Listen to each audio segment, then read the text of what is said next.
Olá, sejam muito bem-vindas a mais um episódio do podcast Oh Mãe. O episódio de hoje é patrocinado pela Bivotion, que é uma plataforma de beleza e bem-estar onde pode contratar uma cabeleireira, uma massagista, uma manicure para ir à sua casa e atendê-la no conforto da sua casa. E é muito boa, já experimentei, por isso aconselho-vos a conhecer. A minha convidada de hoje é uma pessoa que eu já queria ter aqui há muito tempo, por isso estou muito ansiosa. Estou até um bocadinho nervosa, confesso. Ela é escritora, tem 4 livros editados, é autora do blog Às 9 no meu blog e do tão conhecido Instagram Às 9, que é seguido por quase toda a gente. Neste momento toda a gente sabe. Tenho comigo aqui Sofia de Castro Fernandes, que é casada com o Pedro, é mãe do Martim de 11 anos, é formadora e consultora de recursos humanos, tem uma academia. Sofia, tens imensa coisa, isto não acaba, parabéns. Temos aqui assunto para... Sim, queria muito que viesse aqui, é um prazer ter-te aqui comigo, muito obrigada. O prazer é meu. Que bom. Vamos começar aqui pelo início, eu falo muito de maternidade, como sabes. Como é que ser mãe te transformou? Ai, meu Deus, eu achei que estive a ver os teus episódios e assim, estou preparada para esta pergunta e a resposta vai ser esta, mas chegada aqui não sei muito bem qual é a resposta. A pergunta tem assim uma resposta. Eu acho que, como toda a gente diz e muito bem, de facto a maternidade e a paternidade transforma-nos e muda tudo na nossa vida. Não é um clichê, aliás, é um clichê, mas só chega a clichê porque muita gente acredita nisto e porque de facto é verdade. Mas a maternidade transformou-me aqui por 2 razões e mudou a minha vida aqui essencialmente por 2 razões. Primeiro, porque o Martim, o meu filho Martim, nasceu para ser o meu descomplicador. Portanto, quando eu ando muito às voltas com o que é que vai ser, o que é que não vai ser, como é que vai ser, o Martim, desde muito pequenino, porque nos ouve falar, a mim e ao Pedro nos ouve falar assim, diz: mamãe, está tudo bem, vai correr tudo bem. Não te preocupes, fazemos assim, fazemos assim. Ele é super simples, super prático. E ajuda-me aqui a relativizar, sempre que eu entro aqui em drama existencial, em alguma questão, ele ajuda-me a relativizar. Portanto, eu queria muito ser mãe a partir de uma certa altura da minha vida. E até essa altura eu achava que eu não ia ser mãe. A sério? Antes não tinhas esse sonho? Não tinha. Porque achava que, como eu desenhei o meu percurso de uma forma muito, costumo dizer, a régua e esquadro, quero fazer isto, e a seguir quero fazer isto, e quero trabalhar fora do país aqui, e quero ir para esta consultora e depois para esta, achei que não haveria espaço para a maternidade, porque me dediquei muito àquilo que foi o meu percurso académico e profissional, e então achava que quando eu tivesse um filho, se eu tivesse um filho, não é? Porque não era quando ali, era se eu tivesse um filho, que o tempo que teria que dedicar, obviamente, ao meu filho ou à minha filha, seria tempo em que eu não ia dedicar à minha carreira. E, portanto, durante algum tempo, isso ficou, durante uma boa parte da minha vida, ficou ali arrumado. E quando a minha irmã, eu tenho uma irmã mais nova, que tem 3 filhos, e a minha irmã foi mãe muito nova, eu tenho uma sobrinha com 20 anos, quando ela foi mãe, e tenho uma relação especial com a minha sobrinha mais velha, gosto muito dos 3, mas de facto tenho uma relação especial com ela, porque quando ela nasceu, eu achei que era ali uma espécie de, a minha sobrinha, sim, mas quase ali uma forma de deixa-me treinar aqui um bocadinho, o que é isto, não é? De tia-mãe, aqui uma coisa um bocado. E assim, pá, se calhar afinal, gostava muito mais de me dedicar à maternidade do que continuar atrás daquilo que eu quero fazer profissionalmente. E, portanto, a partir daí comecei a ter uma ideia diferente para o meu caminho, para o meu percurso. Mas depois acho que as coisas, acredito mesmo nisto, que as coisas acontecem quando têm que acontecer e quando a pessoa certa aparece. E, de facto, quando conheci o Pedro e quando começámos, apesar de nós termos namorado à distância durante algum tempo, é possível fazer as coisas, até porque já tinha outra idade e outra maturidade, e porque naquela altura eu já tinha feito já tinha conquistado uma série de objetivos que tinha definido. E portanto, a partir dali, faz sentido. E depois, quando engravidei, eu adorei estar grávida. Ainda hoje de manhã estava a falar com uma amiga que ela dizia: gostei tanto. Tem um bebê de 4 meses, amoroso. E ela estava a dizer, eu adorei estar grávida. E disse, pá, é tão raro encontrar alguém que diga também que adorou estar grávida. Eu acho que tu tens as duas coisas. Tens as pessoas que adoraram, as pessoas que detestaram. Acho que é uma coisa que nunca tem, tipo, não é muito consensual, não é? Sim, mas tens imensa gente que adorou e tens pessoas que detestaram. Detestaram tudo, não é? Aquela fase, mudanças, enjoos, não sei o quê, o peso. Pronto, aquela sensibilidade extra, não sei o quê. Eu adorei, e hoje falava com ela de manhã sobre isso, adorei, gostei mesmo muito.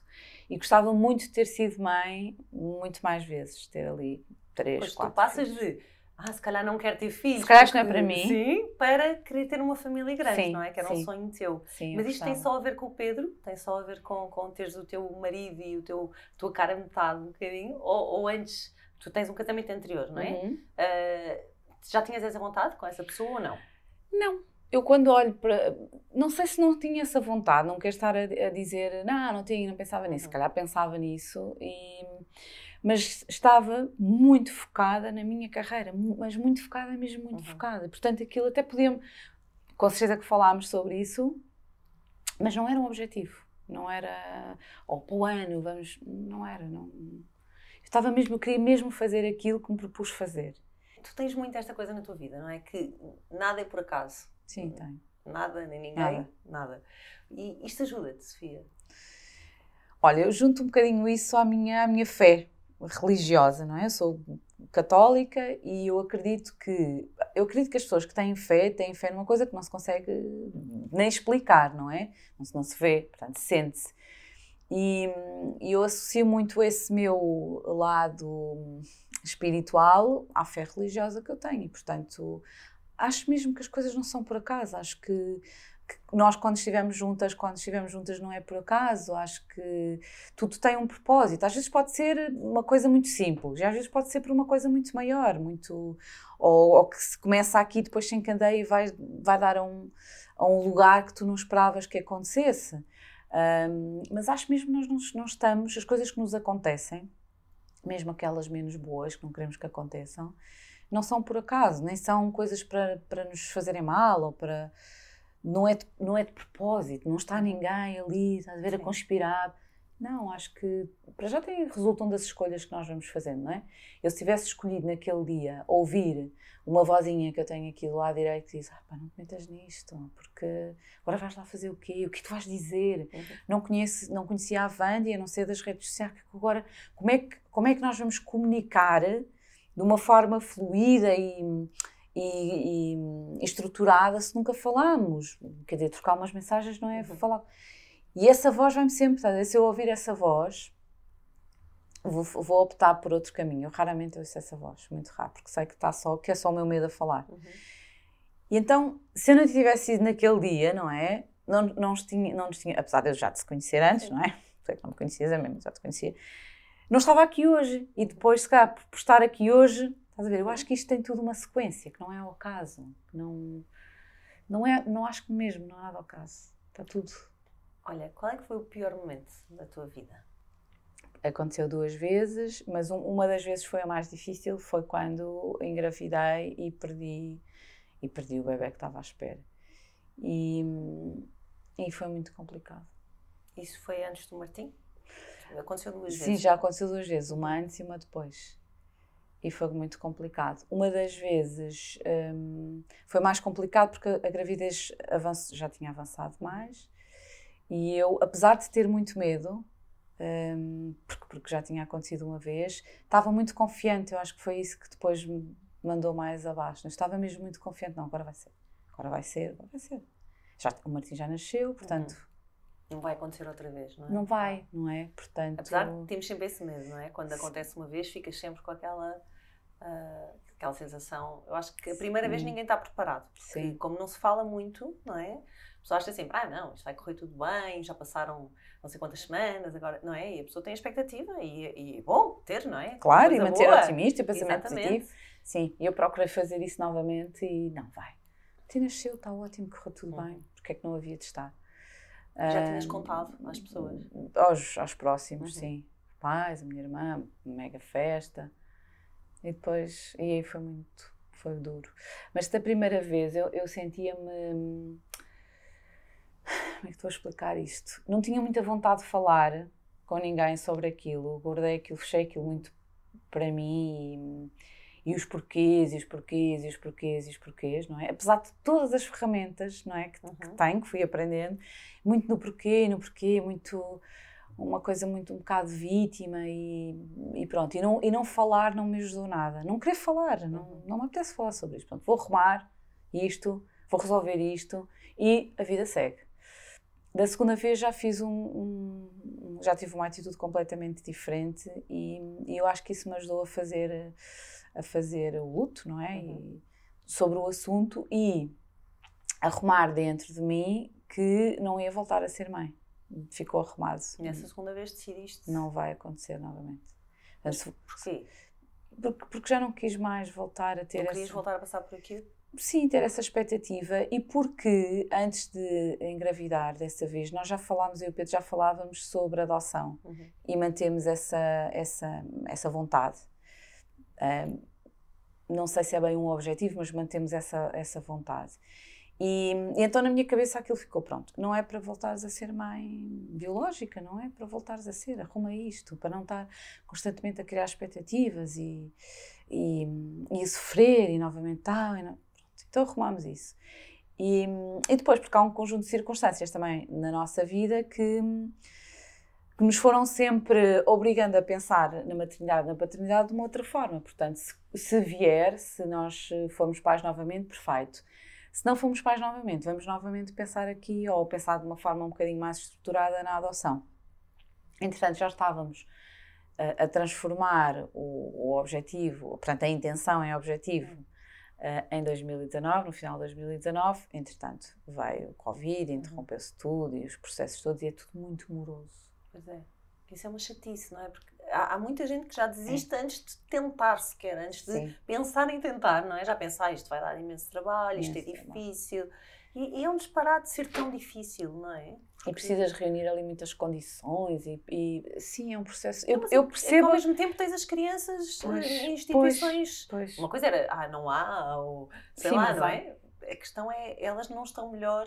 Claro que se tem que avaliar as famílias e estar... Mas era pôr alguém próximo da família e também avaliar a criança, não é? Eu acho que há mesmo muitas crianças. Há cada vez mais crianças à espera de uma família. E nós nem sequer não tínhamos e continuamos a não ter preferência. Porque depois há alguns só pais... querem bebés ou que só querem... Sim, e eu percebo, não é? Porque querem que a criança se habitue à família desde o bebê. Nós não temos preferência. Nós gostávamos de adotar uma criança que de facto quisesse ter uma família. E eu acho que nós somos uma boa família. E isso ficou ali um bocadinho agora a marinar novamente. E até porque a nossa vida profissional também teve aqui algumas alterações, quem não teve, não é? Depois desta pandemia. E nós queremos ter toda a estabilidade e toda a estrutura. Perfeita nunca vai ser, mas de uma forma que, ok, isto dá para todos e estamos todos confortáveis e podemos, de facto, honrar esse compromisso, porque é um compromisso para a vida, não é? Claro. E, portanto, agora, em 2022, vamos voltar a esse tema e a recuperar o processo. Ai, que bom, que corra bem. Sim, gostava muito. É muito bom, eu acho que cada vez mais as pessoas podiam pensar nisso. Acho que em Portugal não há muito esse... Há muita gente que adotou, mas foi buscar fora, por ser tão complicado aqui. Sim, eu conheço algumas pessoas que a fizeram. E é uma pena, porque, não é? Há tantas crianças que precisam que eu acho mesmo que isso é uma coisa... Sobretudo crianças já mais velhas, não é? Já com mais idade, tipo da idade do Martim, ou até mais adolescentes. Mas eu também percebo as reservas que os pais e as mães têm, não é? De acolher uma criança que já vem um chamado histórico. Eu percebo as razões. Nós não temos não é a nossa forma de pensar. Acho que todos têm, adorava poder acolher muitas crianças ou poder, sei lá, dar-lhes amor, sobretudo é isso que elas precisam, não é? Sim. Sentir que são amadas e que são valorizadas, sendo que há instituições que cumprem muito bem esse papel, não é? Não sendo uma família, e portanto não substituem uma família, mas nós fomos conhecendo ao longo deste tempo instituições que cumprem esse papel de uma forma exemplar e isso também me deixou muito feliz. Portanto, também foi uma oportunidade de conhecer, não é? De Sim. estar ali perto. Eu fui voluntária durante algum tempo da APAV e tive a oportunidade de conhecer algumas famílias e de poder dar esse, na altura era um apoio mais jurídico, mas eu sempre a puxar um bocadinho mais para o lado, não é? Da compreensão, portanto, menos o que é que a pessoa precisa de fazer ou tem direito a, e mais o compreender a pessoa para depois poder ajudá-la mais, de uma forma mais holística, não é? Não só do ponto de vista legal, mas do ponto de vista psicológico, o que é preciso, e do ponto de vista alimentar, o que é que precisa, e procurei sempre fazer isso. E já tinha muito esta ideia que, de facto, há instituições e associações no nosso país que fazem um trabalho extraordinário. Eu gostava um dia, é um dos meus maiores sonhos, de ter uma associação que se dedique, uma para animais, porque sou profundamente apaixonada por animais, para recolher animais, e tenho o meu filho ali ora mamãe, vamos fazer isso, e uma para ajudar pessoas para se prepararem melhor, portanto usar o conhecimento que eu fui adquirindo ao longo dos anos, para se prepararem melhor para o mundo do trabalho, não é? Para o mercado de trabalho, para entrevistas, fazer os seus currículos, e eu gostava muito de fazer isso pro bono, de poder um dia estar na minha lista de desejos. Um dia. Sofia, o que é que sentiste quando viste o Martim pela primeira vez? Agora mudei aqui o tema, mas... Sim, bom. Olha, foi muito estranho. Eu achava, não é? Porque nós lemos imensa coisa, ouvimos imensa coisa. Eu achava que ia ser uau! E foi muito estranho. Já porque o meu parto foi um bocadinho estranho, um bocadinho diferente. O estranho aqui tem a ver com a expectativa que tu crias e depois a realidade, não é? Pronto, eu preparei-me toda a gravidez para um parto normal. O meu filho maravilhoso e querido estava ótimo dentro da minha barriga e, portanto, não queria sair. E então o meu parto foi induzido às 41 semanas, porque o Martim estava aqui e estava bem. E aconteceu, e ele era parto normal, tudo certo, só que num dos últimos CTGs, o Martim estava com o cordão à volta do seu pescoço, e então o parto teve que ser induzido para cesariana. E sabes aquelas coisas que tu ouves as pessoas todas dizerem, mas tu afastas, porque não, o meu parto vai ser normal, portanto não vou sequer... Querias muito, já tinhas essa... tinha. Eu não sei se conseguia. Agora olho e digo assim, não sei. Conseguias. Eu tenho uma teoria que toda a gente consegue. Na verdade, o nosso corpo está feito e criou aquele bebê aqui dentro para ele conseguir sair. E a verdade, eu não gosto muito de questionar aqui as coisas, até porque o que já foi, já passou e não temos como mudar. Mas sabes que há muita indicação de cesariana por causa do cordão e muitas vezes o cordão não é indicação de cesariana. Pois. Sabes porquê? Porque o cordão é super elástico, ou seja, ele nunca vai sufocar o bebê. Pois, a informação era essa. Pronto, a questão é, quando a única coisa que não pode acontecer é um prolapso de cordão, que é o cordão sair na frente do bebê. Ou seja, o cordão sair na frente, quando o bebê passa a cabeça ali, não é? Aí ele vai como se estrangular o cordão, porque a cabeça dele vai estar ao lado do cordão. Certo. Se estiver no pescoço, a cabeça vai passar primeiro. Ele continua sempre a respirar, porque ele está a respirar por onde? Pelo pescoço. Ele não está a ser sufocado, o oxigênio está a entrar pelo umbigo. Não é? O cordão leva... Então ele não está a respirar por aquilo, só começa a respirar por aqui quando sai cá para fora. Então o bebê que sai com o cordão vai sair, tu vais pegar, depois cortas o cordão e está tudo bem. Ou seja, que nunca vais estrangular o bebê. O problema é quando há um prolapso, ou seja, o cordão na frente do bebê, e aí pode realmente, durante a passagem, que muitas vezes é rápida, o cordão ficar estrangulado. Agora, o cordão não estrangula o bebê. Mas desconheço. Mas isto é uma questão que existe imenso e vou-te dizer... Já tive imensas convidadas aqui que realmente os médicos lhe disseram o cordão está no pescoço, temos que fazer cesariana.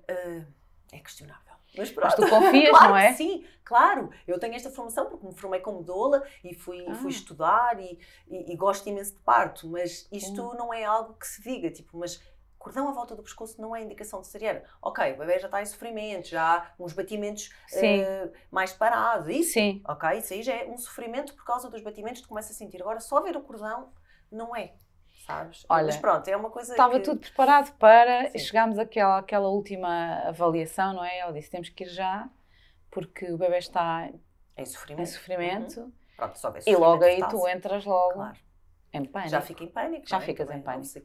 Eu acho que a partir daí, eu também tenho lido algumas coisas sobre parto, apesar de já não me estar a preparar para isso, mas li algumas coisas. E eu acho que não existe mesmo... Não quero generalizar, porque há casos e casos, e há pessoas e pessoas, mas existe aqui alguma falta de sensibilidade para um momento que é um momento tão importante mágico. Dos técnicos, não é? Das pessoas que te acompanham, que é a forma como te dizem as coisas, condiciona-te logo. Claro. Vai dar sofrimento, vamos embora. Muito medo. Uma mulher que está com medo não vai ter um parto, porque ela vai bloquear toda. Completamente. Eu costumo muito dizer, assim, tem que ser como nos animais. A mulher tem que ser deixada viver aquele momento, faz parte da dor, faz parte de todo o momento que a mulher, às tantas já nem está ali, já está, já está em Bagdá. Então, é sério, faz mesmo parte. Só que isso não é assim, se tu estás com imenso frio, com imensa luz, com pessoas a tocar-te a toda a hora, com médicos a dizer, isto já está, mas é a demorar muito, mais 10 minutos e vai... Como é que tu vais estar tranquila e relaxada e o teu corpo vai fazer o trabalho? Não vai. Não vai. Então, há muito... quando eu digo... Eu tive o meu filho em casa, mas tive a minha filha no hospital, mas com uma equipa humanizada. E é uma equipa mais sensível, é uma equipa que não te vai fazer isso, que não te vai tocar a toda a hora, que não te vai dizer que tu não és capaz. Eu fui atrás disso, porque eu sei que o normal, ou seja, um parto dito normal, não é muito normal, percebes? É muito medicalizado, é muito... Vamos embora. Se não foi até... Sim. Pode ser. Ainda hoje estava a falar com essa amiga sobre isso, sim. Teu e do bebê. Sabes, não é o médico que vai fazer o parto, o médico está ali para se alguma coisa der errado. Dar suporte, sabes? Não é? Sim, se for preciso. Estás a ver? Ele tem que entrar se for preciso. Senão aquilo é um momento teu e do bebê. E pode demorar 8 horas, pode demorar 15. A minha filha demorou 15. E nasceu sem nada. Sem ninguém me tocar. Nasceu sozinha, mas demorou 15. Se calhar um médico tradicional ia dizer que às 10 horas, não, a sua dilatação parou aqui um bocadinho, vamos fazer não sei o quê. Percebes? Portanto... As 10 horas é a média. Eu digo sempre isto, tipo, tu nunca podes generalizar, tipo, tem que ser, se não for 10 horas vai para cesariana. Não faz sentido. Eu acho incrível isso tudo e de facto, e a propósito da pergunta, eu acho que toda essa parte, toda essa mensagem... Ficaste cheio de medo, sim, não é? Quando você sabe que fosse errado, não querias cesariana, não queria. Não é? Então quando olhas... Então, e mais, não estava preparada, mas isto foi por ignorância minha, não estava preparada para o choque que foi para mim, o estar presa, aquilo deixou-me completamente aterrorizada. Estar presa, porque tenho que te prender, não é? Eu não sei. Sim. Mas prenderam-te na cesariana? Portanto, deitam-te no sítio onde o bebê vai nascer, não é? Okay. Então prendem-te os braços, prendem-te as pernas, põem uma cortina para não estás a ver, que está muito encostada. Mas porquê que te prendem os braços? Não, a partir do momento em que o médico, e o médico foi super, esse médico a partir daí foi amoroso, mas a partir do momento em que me prendem os braços, eu já vinha com a mensagem do bebê, o bebê está a sufocar, prendem-me os braços e a minha cabeça entra num bloqueio que a única coisa que eu me lembro de dizer é eu vou morrer. Eu vou morrer, eu vou morrer, eu vou morrer. Isto tudo em francês porque eu tive o bebê, o Martim na Suíça. Sim. E o Pedro está ao meu lado e está a dizer ao médico que eu estou completamente a entrar em pânico e portanto temos de fazer alguma coisa. E o médico pede-lhe autorização para me pôr a dormir, que eu não queria. Eu não queria, mas eu naquele momento estou bloqueada, não é? E o Pedro diz, Sofia está quase, não demora nada. E eu só repeti a mesma frase. E o Pedro disse, não, temos que pôr lá a dormir. Portanto, eu só estive com o meu filho, 3 horas depois, porque fui para o recobro, para acordar, para não sei o quê. E eu lembro muito mais das dores que senti quando acordei. Portanto, aquelas minhas primeiras imagens, as primeiras memórias que eu tenho é de dores profundas, horríveis, de não me conseguir mexer, não me conseguir levantar e só depois deles darem lá alguma medicação para isto acalmar e com o Martim ali já sozinha, portanto já sem o Pedro, já sozinha, eu deitada mas com muita dificuldade em mexer e suportar as dores e ele no seu bercinho ali ao meu lado, com o seu bebê grau amarelo tão querido e eu olhar assim, eu nem acredito que estamos aqui. Portanto, comigo não aconteceu esse momento. Mas também roubaram todo o momento, não é? Um bocado. A parte do parto não é uma memória feliz. Não é... Não tinha que ser, não sei. Ou podia ter sido, ou não sei. O que é que eu posso retirar daqui? Sim. Tento sempre retirar daqui alguma coisa de aprendizagem, não sei. Sei que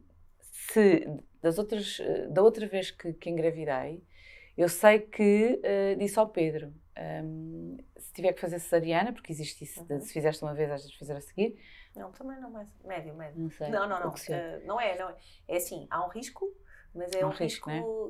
Se for muito próximo, ok? Portanto, pronto, que não era. Muito próximo, tipo 1 ano e meio. Que não era. Pois não é. Pronto, mas eu tinha-lhe dito, se for... Podes logo dar a indicação para me pôr a dormir, porque não vou passar por aquilo tudo outra vez. Pronto, já estava, estás a ver? Eu já estava naquilo. Porque, de facto, Aquilo ficou. Ficou muito forte. E eu até já fiz já usei algumas ferramentas da psicoterapia. Falta-me fazer hipnose. E eu há cerca de um mês conheci uma pessoa, a professora Rosa Bastos, que faz... posso-te já oferecer, Sim. faz hipnose aqui na Bivotion. Porque não, bora. Eles têm hipnose, vão a casa. Pronto, te vou oferecer. Está feito. Cá está. Estás a ver? O link. Tivéssemos combinado, não... Pronto, vamos pôr aqui. Mas podes chamar, eles vão a casa e têm hipnose. Eles têm terapias alternativas. Portanto, eu acho que vais sempre experimentar, não é? Fazer. Como é que eu acho que as coisas não são por acaso? Porque eu já fiz alguma terapia depois disso, para arrumar bem o assunto. Acho que está arrumado, mas sempre que eu falo, e agora estamos aqui a falar, e o contexto é este, sempre que eu falo, eu encontro aqui um grãozinho que diz, afinal isto não está assim tão bem arrumado. Então lembro-me que tenho uma amiga que disse, olha que a hipnose ajudava-te a arrumar melhor esse assunto do parto. É que era o que tu dizias, é um momento lindo, maravilhoso e que é roubado a muitas mulheres. Cria-se expectativas. E há mulheres que nem sabem, ou seja, há mulheres que já vão para o parto a achar isto vai ser horrível, vou ter imensas dores, vou ser rasgada, têm medo. Sim. Isto também não ajuda nada, não é? O medo com que tu vais para lá já te bloqueia toda. Agora, eu tento passar exatamente a mensagem contrária, porque eu acho o parto dos momentos mais lindos e de mais conexão que tu tens. É uma passagem, um ritual de passagem lindo, de passar de ser uma para serem dois, não é? Em que tu conheces o teu filho e é triste isso ser roubado, sabes? Porque não dá para repetir, não é? E cria-se ali logo uma conexão. E para mim, vou dizer, o dia mais feliz da minha vida, e digo sem medo nenhum, até tenho uma filha, primeiro que me tornou mãe, mas foi o nascimento do meu filho, porque foi em casa, ele nasceu sozinho, eu não tive um toque, um único. Ele nasceu em 1h30, eu estava deitada na minha cama de lado e ele saiu. E tipo, o meu ex-marido pegou-lhe, pôs no meu colo e eu vou ter dor a nível tipo 6, pá, e sabes, tipo, quase não gritei. Não, foi a coisa mais natural da vida, não veio um ponto, não, nada, estás a ver? Pronto, parece, assim parece super fácil. Sim, mas sabes que a minha irmã diz o mesmo, a minha irmã teve 3 filhos, tem 3 filhos. E sempre nós, agora menos, mas sempre que falávamos disso, ela dizia, pá, eu não consigo entender como é que o teu parto... Como é que isso aconteceu? Como é que... Porque para ela, a descrição que tu fizeste agora, ela... Super chegar, acabou, está feito. Não há pontos, não há nada. Passado umas horas está em pé, coisa que eu demorei. Sim. Eu passado 2 horas estava a comer morangos com a minha filha e não sei o que, todos na sala. Pronto, porque eu estava em casa, não é? Portanto, sabes? Põe-la ao colo, impecável. Pronto, comigo não tem nada a ver. Por isso aquela primeira... e para já os primeiros momentos foram com o Pedro, mas isso eu também acho maravilhoso, porque o pai poder ter esse papel, não é? Que é muito para a mãe, eu gostei disso. De tudo retiro isso de bom, que é o primeiro banho, o primeiro isso tudo, ele esteve com o Pedro. Mas depois há as coisas que o pai não se pode substituir, nomeadamente amamentar, não é? Sim. E por amamentaste o Martim? Amamentei. E foi bom? Ou gostaste da experiência? Mais ou menos. Médio? Doeu-me. mas normalmente dói. Doeu-me. O início normalmente não é muito fácil. Persisti ali um bocado, procurei aqui ajuda para perceber se estaria a fazer tudo certo. O pediatra do Martim durante algum tempo foi ali, que eu acho que também é importante aqui, quando nós estamos a queixar de dores, e houve uma altura em que era mesmo insuportável, eu tinha muitas dores. E ele, durante algum tempo, disse, olha, persista, mas vá fazendo da forma que conseguir fazer, mas chegar aqui a uma altura em que não vai conseguir mesmo, porque, até porque está a passar essa ansiedade ao bebê, mas vale optar por outro plano, não é? E então eu amamentei o Martim durante 6 meses. Não sei se chegou bem a 6 meses. Mas custou-te sempre? Mas custou-me. Houve um período que me custou mais, em que eu estava assim, início, não é? Sim, eu vou desistir. Eu não consigo fazer isto. Tinha tantas dores. Mas deixa-me dizer aqui uma coisa que é importante, que é, eu sou muito pouco tolerante à dor. Muito pouco. E, portanto, e estava-te a falar da minha irmã e a experiência dela também é diferente no parto, mas são pessoas, eu acho que são pessoas muito mais tolerantes à dor. Eu, de facto, sou muito pouco tolerante. Eu senti, não estava a doer, mas assim que eu senti o corte, não é? Aquilo bloqueou-me completamente. E não me estava a doer. Mas a ideia de... Sim.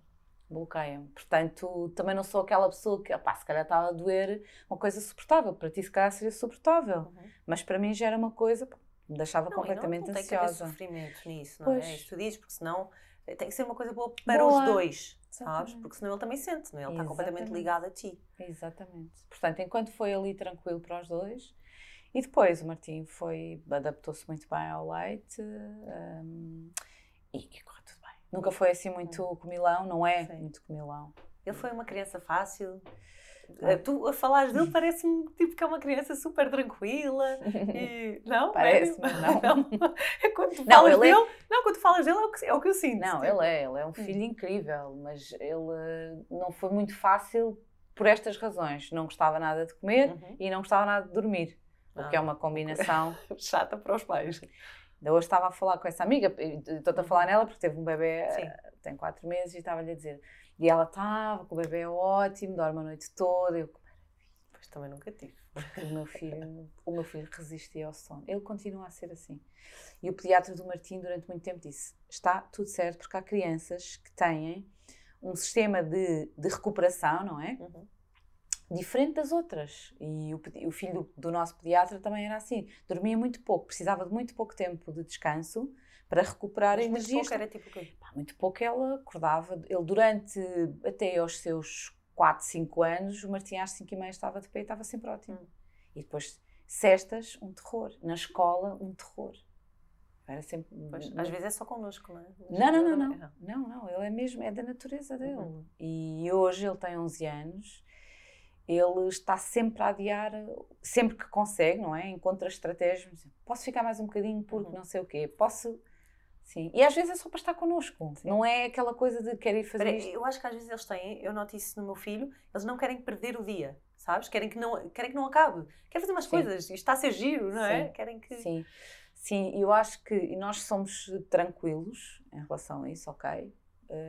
Também porque confiamos que quando vou ao médico, com ele, ao pediatra, está tudo bem no desenvolvimento dele e tudo mais, se visse aqui alguns sinais que ele precisava descansar mais, não é? Do número de horas, eu tenho amigas que os filhos dormem das 9 da noite, ainda com a mesma idade do Martim, das 9 da noite até às 7 horas do outro dia. O Martim não dorme às 9 da noite. O Martim nunca dormiu às 9 da noite. Nunca dormiu às 9 da noite. Não dorme. Portanto, eu posso pô-lo, mandá-lo para a cama, agora não é pô-lo na cama, mandá-lo para a cama e que ele vai estar ali a olhar para o teto, não é super resistente ao sono e super esquisito com a comida, que é uma coisa. Olha, define o Martim uma palavra. Olha, o Martim uma palavra é fácil, o Martim uma palavra é alegria. Ele é aquele miúdo que ele está sempre bem. Está sempre a cantar, vai tomar banho, está a cantar, está no quarto, está a cantar, tem sempre uma bola nos pés, tem sempre 1000 planos, 1000 coisas que quer fazer, inventa. Durante a pandemia ele inventou todas as brincadeiras para fazer, puxa-nos para as brincadeiras, mas se nós tivermos, respeita ali o nosso tempo e o nosso espaço, brinca sozinho, brinca muito sozinho e está sempre alegre, meu filho. É mesmo, é o meu farol da alegria, ele é ótimo, tem muito boa energia. Sofia, as tuas palavras preferidas, vou arriscar aqui, que é coragem, amor e fé? Sim, são uma espécie de bússola na minha vida. Sim. O que é que achas que falta mais às pessoas? A primeira coisa que me vai à cabeça é coragem. Mas eu acredito que a coragem, falta coragem às pessoas porque têm falta de fé em si mesmas. E então, quando nos falta a fé, falta-nos a coragem. Acreditamos em nós. Não estou a falar na fé religiosa. É a fé que temos em nós, de que somos capazes, que estamos preparados para ser felizes. Nós queremos todos ser felizes e estamos preparados para isso. Quando nos falta essa fé, falta-nos a coragem. E às vezes falta-nos a fé porque nos falta amor. Amor próprio, o amor dos que estão à nossa volta, mas sobretudo o próprio. E eu acho que estes três estão muito ligados e dependem muito uns dos outros. E não achas que hoje em dia falta um bocadinho de amor? Falta. Entre as pessoas, eu acho que há muita gente, eu sinto, já mais na nossa idade, se calhar quando tens 20 anos, tens mais, não é? Sim. Mas de falta, é isso, é falta de fé que vai correr bem, ou falta de amor, não é? As pessoas querem se sentir amadas, na verdade somos todos muito carentes, não é? Desde pequeninos que andamos aqui à procura do amor dos pais e depois transferimos isso para os pares e depois transferimos isso para os nossos filhos e eu sinto que falta um bocadinho de amor, acho que nas relações hoje em dia é tudo muito mais fácil. Isso não funciona. Qual é o segredo do vosso casamento? Não, pensando aqui, porque eu acho que tu tens um casamento tão bonito e tu falas do Pedro, como já te ouvi falar, de uma maneira tão bonita e tão apaixonada. Vocês já estão há 12 anos? Sim, é isso? 12 anos E eu acho que isso falta nas pessoas, sabes? Acho que hoje em dia E nota às vezes até aqui, as pessoas já estão, sim, é um bom pai, pronto, estamos, e nem querem muito falar, e tu falas. Eu acho tão bonito quando as pessoas continuam apaixonadas e falam da pessoa com orgulho e com amor. Eu gosto muito do Pedro, ele é uma pessoa E está sempre fundamental. contigo, não Ele é? está sempre comigo. Nós estamos sempre juntos, trabalhamos juntos e fazemos tudo juntos. E não nos cansamos. E temos silêncios muito confortáveis e partilhamos muitas coisas, temos muitos interesses em comum e temos muitas coisas que gostamos. O Pedro gosta de umas coisas, eu gosto de outras, mas convergimos no essencial.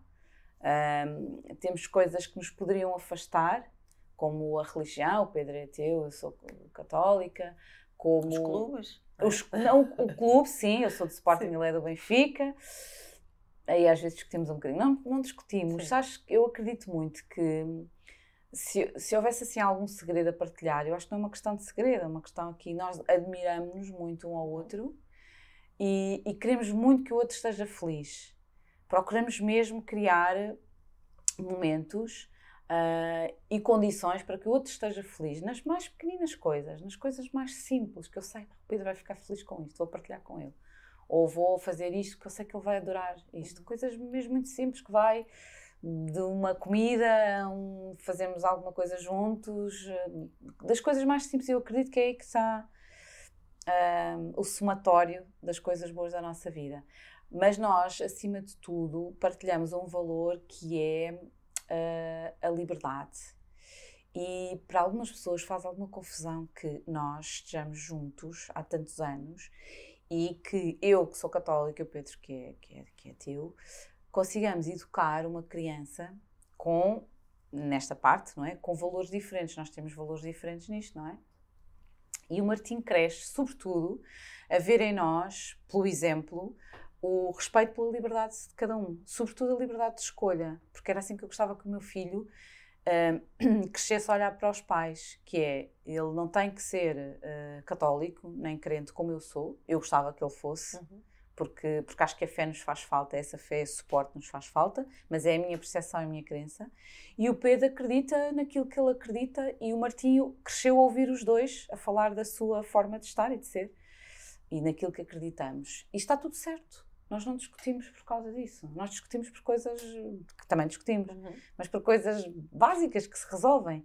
No essencial, nós não discutimos, nós aceitamos um ao outro, admiramos um ao outro. Eu tenho profunda admiração pelo Pedro acreditar naquilo que ele acredita e o Pedro tem admiração por eu ser tão crente e tão agarrada à minha fé. E eu gostava que o Martim fosse, há de ter as suas escolhas e as suas ideias próprias. Eu acho que isso é super importante. Que ele nunca se sinta condicionado pela nossa forma de pensar. Isso era o maior legado que eu podia deixar ao Martim. Ele tem a sua própria...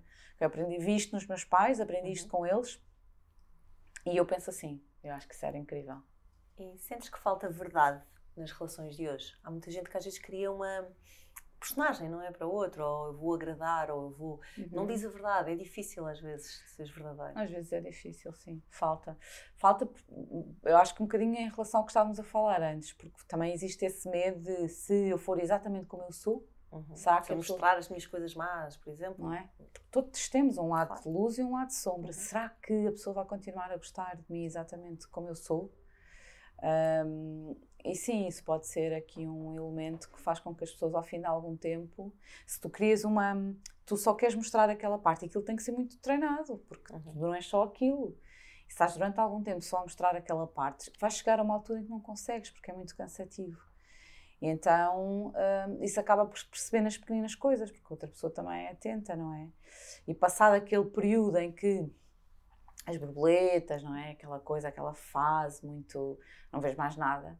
Isso vai acabando por se transformar noutra coisa, só que quando se transforma tu já não tens essa parte a toldar, não é? O raciocínio, o campo de visão, e, portanto vês a pessoa muito mais como ela é do que como às tantas idealizaste aquilo naqueles primeiros tempos.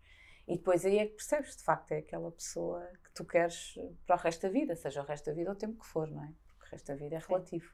Mas tu acreditas em almas gêmeas? Mais ou menos. Eu acredito em pessoas mais compatíveis umas com as outras. Não acredito muito nas pessoas que são muito iguais, é que ficam... Eu acho ou que não. há aquela Ou pessoa que para há- ti. Sim, e repara que eu no início falei aqui da pessoa certa, mas quando digo a pessoa certa é no sentido da pessoa mais compatível contigo, ou com a qual tu te sintas mais confortável, mais feliz, mais segura, porque há aqui muitas coisas, não é? A pessoa diz, não, sou a pessoa por qual eu me apaixonei e quero que esta pessoa goste de mim como eu sou. Não é necessariamente assim, porque há coisas que a pessoa não vai gostar em ti e há coisas que tu não vais gostar na pessoa. Eu acho que o principal... Amar os defeitos. Sim, que é um grande desafio. Eu acho que o principal desafio que nós temos em todas as relações, mas nas relações amorosas, que é o que estamos a falar, é quando nós nos apaixonamos por uma pessoa, como ela é, como ela se mostra, e depois passamos o resto do tempo a tentar mudá-la. Para ser mais à nossa semelhança, sim. Não é? Eu vou conseguir, porque ele gosta tanto dele, gosta tanto de mim, que isto vai dar certo, não é? Tipo, aquela coisa, ele é um mulherengo, sempre traiu toda a gente, mas comigo, como eu vou... Mas quem mudou é, se a pessoa mudar, ou quando a pessoa mudar, é porque ela quis mudar, não é ninguém que vai fazer isso. Sabes que eu cada vez mais acho que a essência das pessoas não muda. A tua essência. Tu podes mudar, eu já mudei de país, já mudei para aqui, para ali, já quis ser isto. É verdade, vais mudando, mas depois lá no fundo, em pequenas coisas, eu acho que tu voltas a ser aquilo, sabes? Especialmente com aquela pessoa. Imagina a pessoa que tu não vês há 10 anos, mudaste imenso, estás com aquela pessoa, parece que é igual. Que voltas a... Sim, parece que com aquela pessoa tens uma relação criada. A tua essência, não é? Sim. Voltas ali, sim, também acho que sim. Eu cada vez mais acredito nisso, que tu podes mudar temporariamente, mas lá no fundo, às pessoas que mostramos, nós não mudamos assim tanto. Fica na tua essência, também acredito nisso, acho que sim. Somos sempre muito... Vamos nos moldando, não é? Imagina, uma pessoa que é mentirosa, dificilmente, mesmo, imagina um mentiroso compulsivo ou uma pessoa que só diz a verdade, dificilmente eu agora vou começar a mentir, sim, sabes? Reta, por mais que eu diga, eu estou-me sempre, tipo, isto é péssimo para mim, porque eu conto as coisas e as pessoas, é verdade, aproveitam-se. Eu às vezes digo, olha, eu prefiro dizer mesmo, porque eu sou assim, sabes? Sim. Digo. E também se tiverem que me tramar, paciência, olha, prefiro que seja já. Estás a ver? Ontem falávamos sobre isso também, que é... Tu não achas que as pessoas depois, quando são muito, muito boazinhas, acreditam sempre nos outros, também deviam melhorar isso porque estão sempre a ser enganados? Eu acho que não, porque quem está mal é o que engana. Exatamente. Quem está mal é o que engana, não é o que é enganado, então. Que seria? Mas nós vamos buscar um bocado isto, não é? Então, se eu estou sempre a ser enganada, sou o parvo. Tu podes procurar aqui estratégias para estar um bocadinho mais atento, não é? Conheceres-te um bocadinho melhor e conheceres um bocadinho melhor os outros, não é? Sim, porque depende aqui do nível de engano, o que é que de facto tu fazes, não é? Quando as pessoas te tentam enganar. Mas nunca serás tu a pessoa errada, não é? Quando tu estás de boa fé com os outros, que é difícil manter a boa fé quando somos muito magoados, ou muito enganados, ou traídos nos valores. É difícil manter a fé nos outros. Eu acho que isso é um grande desafio. Mas as pessoas que confiam sempre nos outros, que nunca não partem de pé atrás, não, porque é que havia de partir de pé atrás, não é? São as pessoas certas, estão bem. Não vejo nenhuma razão para mudar. E de vez em quando, eventualmente fazer um exercício que é um exercício de proteção. Não, temos que já saber isto, não é? Bom, eu vou confiar, mas... Da autoanálise, mas... Ou o que é que eu posso fazer, o que é que eu retiro daqui se alguma coisa menos boa me aconteceu. Isso é importante, senão às tantas depois também é um bocado burrice, não é? Estás sempre a cair na mesma coisa. Mas o que eu quero dizer com isto é, as pessoas que chegam de novo não são necessariamente pessoas que nos vão enganar porque nós já fomos enganados. Isso não, partir de pé atrás é que não. Não é? Mas eu acho que nós temos sempre uns padrões, eu pelo menos falo por mim, só posso falar por mim, mas também pelas minhas amigas e assim, mas o nosso padrão é sempre muito parecido. A nível, imagina, no trabalho, nas relações, acabamos por, não sei se atraímos isso, o que é que acontece, mas a sério, há coisas que eu acho que nós temos que aprender, não é? Senão elas continuam-nos a acontecer. Isso é verdade, quando deixamos pontas soltas, quando não resolvemos, tiveste uma situação, ok, vou dar um benefício de dúvida, voltou a acontecer, se tu não aprendes nada com aquilo, vai-te voltar a acontecer, eu também acredito nisso, porque há ali alguma coisa que tu tens que aprender. Alguma lição para ti, alguma coisa para retirar, para não voltares a cometer o mesmo erro, não é? Ou confiar da mesma forma, na mesma pessoa. Sofia, como é que tu te sentes de seres das pessoas que mais inspira pessoas no Instagram? Toda a gente replica as tuas coisas. Não, a sério, as tuas frases são muito... Já li frases tuas que me salvaram o dia, que me fizeram tipo, mas assim, isto faz todo o sentido, é isto. E de mandar para alguém e... É sério, porque há outras pessoas, não é? Há imensa gente que escreve, mas as tuas frases são tão certeiras, sabes? São bonitas, têm muita fé sempre. E eu acho que há frases de algumas pessoas que são tipo, vai, não sei o quê, mas tu mostras os dois lados, sabes? Tu mostras o bom e apesar, mesmo quando não é tão bom, o bom vai chegar e vejam o bom. Sim, gosto de pensar assim. É isso que eu sinto quando te leio, e leio muito. Como é que tu te sentes? As pessoas procuram-te muito, não é? Pedir-te, com certeza, ajuda, conselhos. Procuram, sim. Muitas mensagens, muitas partilhas, muita gratidão.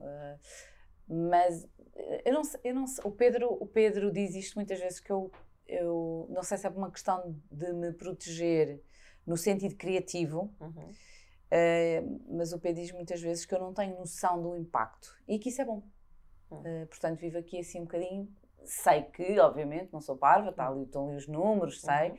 Não ligo muito às estatísticas, não faço esse trabalho, Pedro que faça, naquilo que pode ser importante, mas não sei se tenho assim tanta noção desse impacto e dessas partilhas assim muito massificadas. Porque há frases que podem mudar a nossa vida.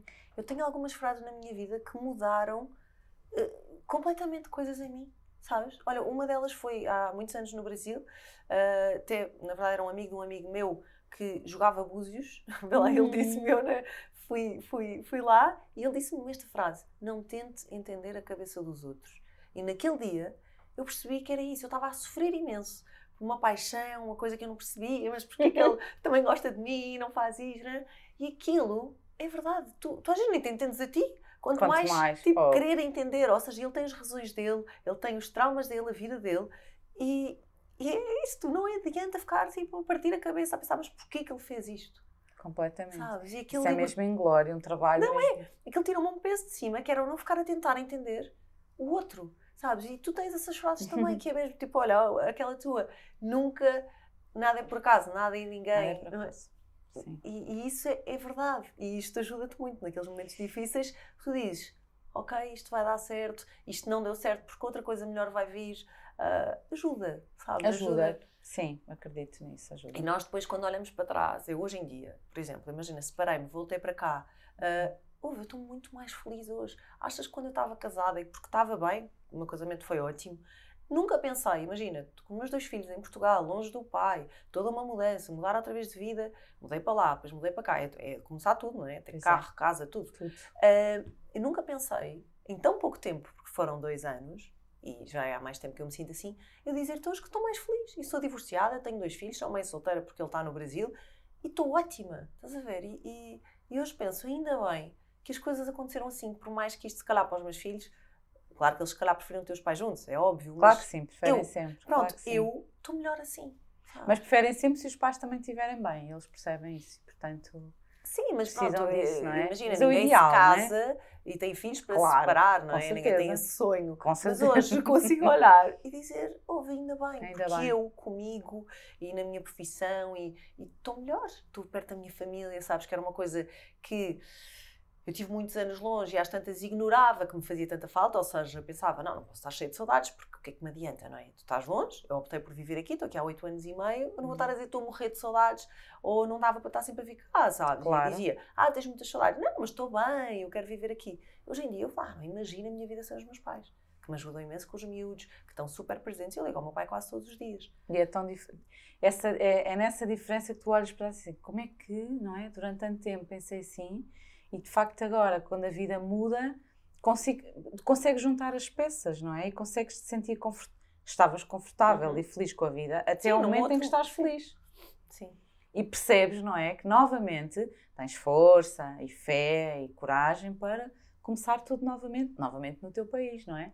Fizeste isso para lá e agora fizeste isso para cá. Sim, mas quando fiz para lá foi um bocado no acaso, não é? Eu vou para lá e para ficar 2 meses fiquei 8 anos. Pronto, foi uma coisa que foi acontecendo. Mas eu percebo que o Brasil... Sim, o Brasil, sim, apaixonei pelo Rio de Janeiro em primeiro lugar, que é incrível, não é? Quem não? Uma energia, não é? As pessoas recebem-te muito bem. Portanto, foi isso. Mas é isso, é mágico a vida. Se nós deixarmos e não nos deixarmos ir abaixo, temos momentos maus, vamos ter que ter para valorizar os bons. Porque senão, se fosse tudo flat e igual, não é? Também não tinha tanta graça.